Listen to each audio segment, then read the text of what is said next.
Muy buenos días. Para aprender a reparar o modificar un VMP necesitamos saber usar perfectamente un polímetro. Así que en este vídeo vamos a aprender lo básico para poder defendernos con cualquier tipo de polímetro. Lo primero quiero que quede bien claro, vamos a ver un polímetro genérico, ¿vale? Random, seleccionado por mí. También quiero indicar que aunque nosotros vamos a ver unos cuantos valores, hay un montón más de opciones de mediciones, ¿vale? Pero vamos a usar las más básicas. Primero, ¿cómo lo encendemos? Solo haber un botoncito de on-off, aunque hay veces que no tiene ese botón y sin embargo en la rueda selectora hay una opción de off, que es donde está apagado. Ahora vamos a empezar. Mediciones. Siempre hay que intentar seleccionar, siempre hay que seleccionar una escala superior a lo que vayamos a medir. Ejemplo, empezamos con voltaje alterno. Si yo voy a medir un voltaje alterno en los países que, por ejemplo, el voltaje nominal es de 110 voltios, puedo seleccionar el valor de 200.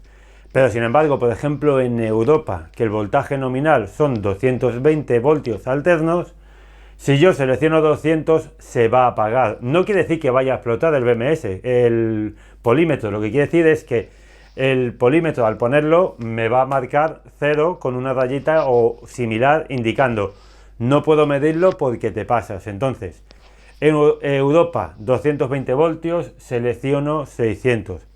Al ser de corriente alterna me da igual que yo ponga aquí el rojo que aquí el negro, ¿vale? Eso sí, hay que enchufarlo en voltaje, no en amperios.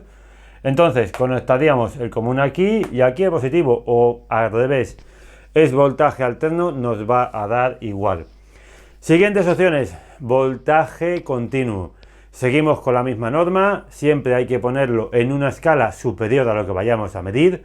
Por ejemplo, si voy a medir la batería de nuestro automóvil, que suelen ser 12 voltios, yo lo pondría en el de 20, porque 12 es menos que 20.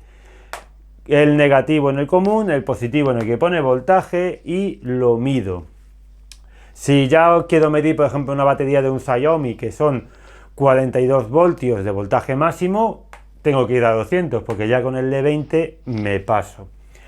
Otro detallito importante cuando vayamos a seleccionar tanto voltajes alterno como continuo, de inicio en la LCD me va a marcar un 0. Sí que es cierto, si yo por ejemplo poniendo el común en negativo y el positivo en el voltaje positivo, mido al revés, me va a marcar un negativo. Si me sale un menos y por ejemplo aquí un 10, menos 10 quiere decir que los cables estoy midiendo al revés. Donde he puesto positivo realmente es negativo y el que he puesto negativo es positivo. Lo iremos viendo a lo largo del curso según tengamos más dudas. Más cosas.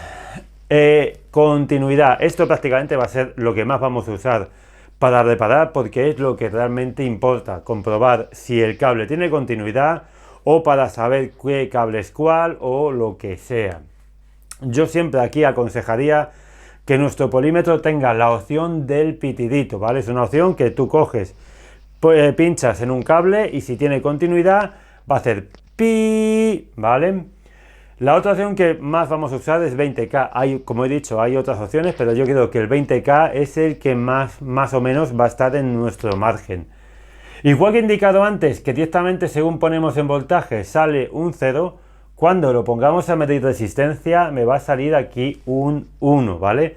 Si yo me pongo a medir resistencia, directamente me marca un 1. Ya cuando yo coja y mida, ya el 1 desaparece y empezará a aparecer numeritos en este lado. Por último, los amperios, la intensidad. Tendría que poner común aquí, aquí el positivo, pongo el selector en amperios y mido. Ojo, la intensidad es más complicada porque hay que ponerlo en serie, no hay que ponerlo en paralelo y demás. Eso lo veremos en el momento que vayamos a hacer alguna prueba de intensidad. Pero bueno, con esto ya hemos aprendido lo básico de cómo usar un polímetro. Más adelante vamos a ver cómo hacemos pruebas reales con el polímetro. Espero que os haya gustado. Si os parece interesante, en breve tendremos un vídeo a continuación. Hasta luego.